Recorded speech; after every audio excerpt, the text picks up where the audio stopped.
5 global giants, 5 हैरान करने वाली स्टोरीज, एक ही मार्केट, इंडिया। आज मैं आपको बताऊंगी कैसे दुनिया के सबसे बड़े ब्रांड्स इंडिया में आके फेल हो गए। एक कार कंपनी जिसने 20 साल में 9 सीईओज बदले बट उनका मार्केट शेयर 1% से भी नीचे। एक बर्गर कंपनी जो इंडिया को एक्सपेंसिव बर्गर्स खिलाने चली थी। एक डोनट कंपनी जिसको पता नहीं था कि इंडिया में सुबह सुबह डोनट्स तो कोई नहीं खाता। एक बाइक्स कंपनी जिसने 10 साल में सिर्फ 30,000 बाइक्स बेचे। और फाइनली एक फूड डिलीवरी कंपनी जो जोमैटो स्विगी को बीट नहीं कर पाई। हे, I'm Janvi and today's चर्चा जारी episode will talk about why these 5 brands failed miserably in India. Wait and watch till the end because you would have definitely used number 1. Number 5, Chevrolet, एक ऐसी automotive company जो world में तो top पर थी but India में इसकी गाड़ी स्टार्ट ही नहीं हुई। So what happened? Let's find out. So General Motors entered India in 1928 when India was still under Britishers rule. But because they couldn't crack the market, they exited very quickly in 1952. फिर 1994 में Hindustan Motors के साथ tie up करके they re-entered the market. But 5 साल के बाद ये partnership break हो गई और तब से ये कंपनी अकेले ही ऑपरेट कर रही है इंडिया में। पिछले 21 ईयर्स में उन्होंने 9 सीईओज बदले। जो मार्केट शेयर 2010 में 6% थी वो 2015 में 1% से भी नीचे आ गई। कंपनी ने 20 प्लस प्रोडक्ट्स लॉन्च किए लेकिन सिर्फ 3 में उनको सक्सेस मिली। उनमें से एक है तवेराज। और 2013 में because of emission issues the company faced major backlash and recalled many of its vehicles. इसकी वजह से customers lost a lot of faith in the company, losses started increasing and market share started dropping. उनके smart competitors were watching all this and that's when Maruti, Hyundai and newcomer Kia just came and captured the market. Number 4, Wendy's. When Wendy's entered India in 2015, it felt like the burger scene was going to change.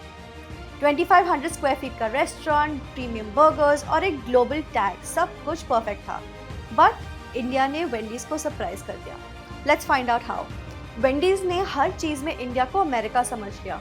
Pricing, store size, expansion, सब कुछ। 2018 तक वेंडीज के सिर्फ 4 outlets थे whereas Burger King had about 200 of them. और फिर 2020 में एक मास्टर स्ट्रोक रिकवरी प्लान बनाया where they partnered with Rebel Foods to create 250 cloud kitchens. अगर ये पेज शुरू में होती तो कहानी कुछ और ही होती आज। और ये थी 2020 की बात which is 4 years ago और अभी तक इंडिया में वेंडीज कुछ क्रैक नहीं कर पाया। Now number 3, Dunkin' Donuts, which entered India in 2012 just after McDonald's and KFC had seen a little bit of success. By this time, Dunkin' Donuts के 18,000 outlets across 60 countries already थे, but India was a different ballgame. गलतियाँ तो बहुत थी। पहली गलती, Dunkin' ने भी इंडिया को अमेरिका समझ लिया और भूल गए कि यहाँ पे सुबह सुबह कोई मीठा नहीं खाता। पराठा, इडली डोसा, पोहा, उपमा, these were the most famous breakfast items in India. और ये बेचने चले थे शुगरी डोनट्स। दूसरी गलती, अगर लोगों को मीठा खाना ही है ब्रेकफास्ट में, तो इंडियन मिठाई की कमी है क्या? तो इंडियंस को देसी स्वीट्स के सामने डंकिन के डोनट्स कुछ खास नहीं लगे और वो भी इतने महंगे प्राइस पे। और ये थी इनकी तीसरी गलती, प्राइस। डंकिन ने सोचा कि इंडिया में प्रीमियम प्राइसिंग चलाएंगे but India is a highly price sensitive country. अब कंपनी को समझ में आकर इंडिया में सर्वाइव करने के लिए कुछ तो करना पड़ेगा। So what did they do? उन्होंने अपने मेन्यू में इंडियन स्टाइल बर्गर्स और स्पाइसी सैंडविचेस ऐड कर दिए। डोनट्स के फ्लेवर्स बदल दिए, केसर बादाम, सोन पापड़ी जैसे फ्लेवर्स को इंट्रोड्यूस कर दिया, प्राइसिंग कम कर दी, almost 10 to 15% less than competitors, and finally खुद को रीब्रांड कर दिया। No more just donuts, you could get full meals over here. But तब तक बहुत देर हो चुकी थी and the ship had already sunk. They had to shut almost half of their stores by 2018. In 2018, Jubilant Foodworks, which was its franchisee partner, confirmed that Dunkin' Donuts is struggling. They shut most of their unprofitable stores and they're going to be focusing on smaller formats like kiosks. Number 2, Harley Davidson.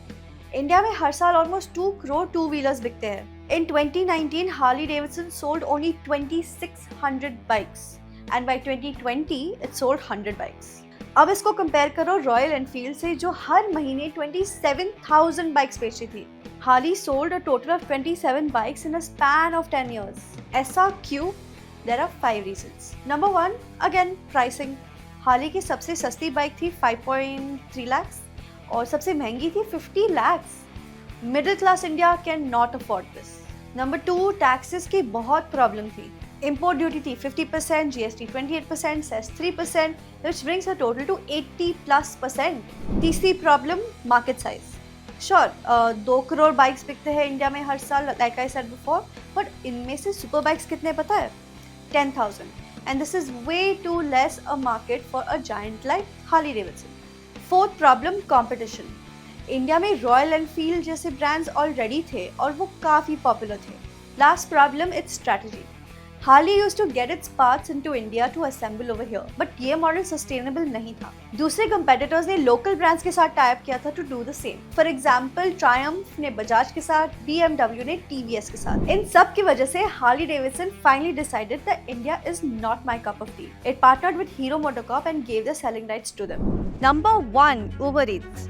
ये global giant India में आया, छा गया और अचानक से गायब हो गया. It started in May 2017, saw month-on-month growth of 50%, expanded to 13 cities, and देखते ही देखते it got 10 million users. पर उनकी एक गलती थी. It was a little late to the market. Before Uber Eats came in 2017, India में already एक duopoly चल रही थी between food delivery businesses, and it's still going on. Zomato versus Swiggy. एक तरफ Zomato started in 2008, already had 37 million users. Then there was Swiggy, who launched in 2013, had about 42 million users. And then there's this new player, Uber Eats, who had about 10 million new users. Uber Eats smart तो था. It already knew कि people love Zomato and Swiggy, and so it started running brand campaigns with big celebrities. Alia Bhatt के साथ ये वाला campaign तो आपको याद होगा. In fact, Uber Eats was the first food delivery business that made a celebrity a brand ambassador. Uber Eats very soon realized कि जितने पैसे जा रहे हैं उतने पैसे आ तो नहीं रहे. According to this article, it posted a loss of about $244 million in the 9 months ending September 19. और फिर Jan 2020 में ये खबर आती है कि Zomato has acquired Uber Eats for more than 2,000 crore rupees.